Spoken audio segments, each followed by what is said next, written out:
विश्वविद्यालय माननीय शिक्षक शिक्षयित्रीवृंद तथा कर्मचारीगण प्रयास जातीय संस्थानर प्राक अधिवेशन को आपण हार्दिक भाव में स्वागत करुछि।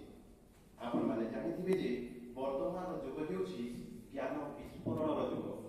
प्राचीन वेद वेदांत आरंभ करी आधुनिक वैषयिक ज्ञान और कृत्रिम बुद्धिमत्ता जहाँकि एआई भाव जना एआई पर्यंत ज्ञान जगत आज व्यापक और संप्रसारित सेही समस्त ज्ञान को एकीभूत करने निमित्त सफल उद्यम करिसंती भारत सरकार।